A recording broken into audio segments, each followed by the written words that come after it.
Ng ating hotdog. And the hotdog is very yummy. Ayan. Bubuang na si Dayan. Kakabuang.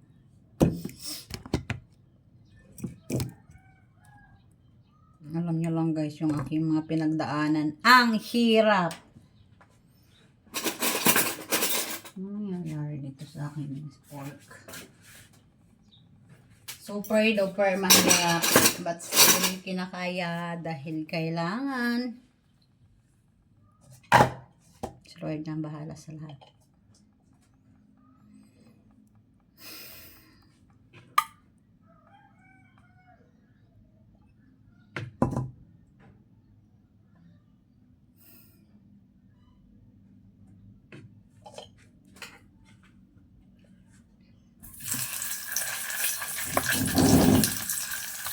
Okay po. Dalawang hotdog. Meron akong dito dalawang hotdog. Pinutol ko into 2 pieces in one. Ang isang hotdog, ginawa kong dalawang piraso. Ay! Nanay mo malaki. Hindi mahulog. Pinutol ko kasi hindi nga siya magkasya sa akin lutuan. So, pinutol ko siya. So, bali yung dalawang hotdog, nagiging 4 na piraso. Ayun. Pero, into small pieces na, no? Kasi pinutol na nga natin. Ganun talaga. Natuto tayong mamaloktot pag maikli ang kumot. So, that's life. Kaya naman siguro natin itong pagsabayin para isang luto na. Ayan. Kaso nga, hindi nga siya magkasya. Pero ako lang hindi. Ikat-ikat na lang natin ng ganyan.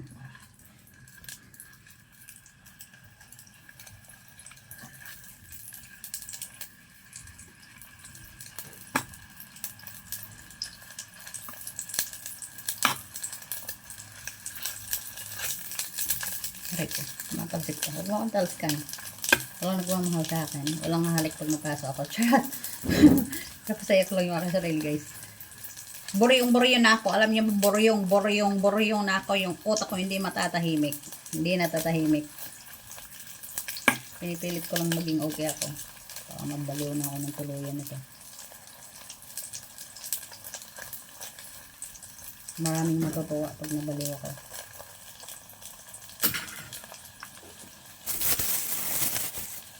You know why? Bakit maraming matutuwa pag nabaliw ako? Kasi yung mga tao dyan galit at inis sa akin, malamang matutuwa sila pag nakita lang nababaliw na si Dayan. So alam ko namang hindi yan ipapahintulot ni God na mangyayari sa akin. Dahil kahit ganito ako, ganyan kayo, mahal tayo pareho ni Lord. Hindi niya tayo pababayaan at hindi niya tayo hayaan mapahama. So that's it. Diba guys? See, dalawang kamyong kaharap ko.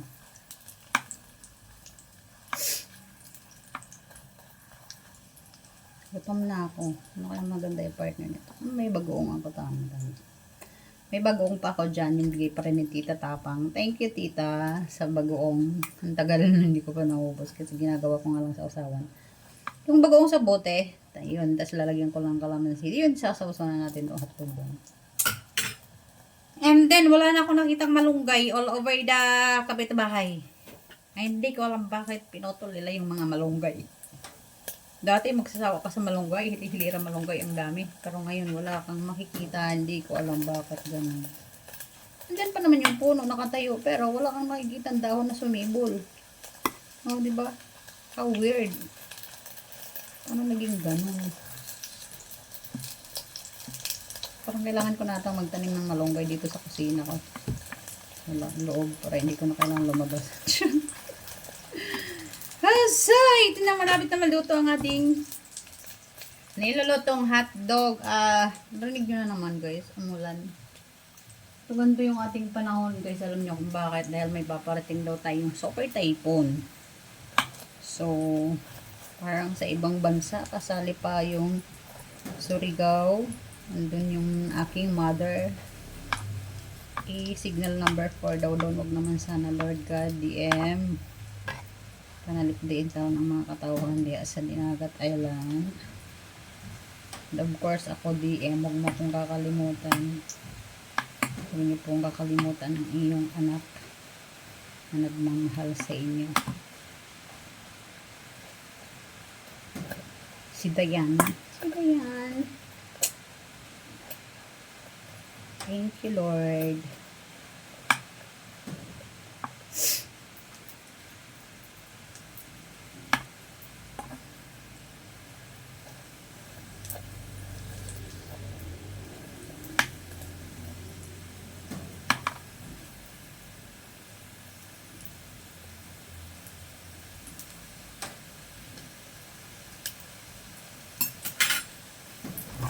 Luto na. So, ito ay ready na. Kakain na tayo. Magsasandok na ako at babalikan ko kayo.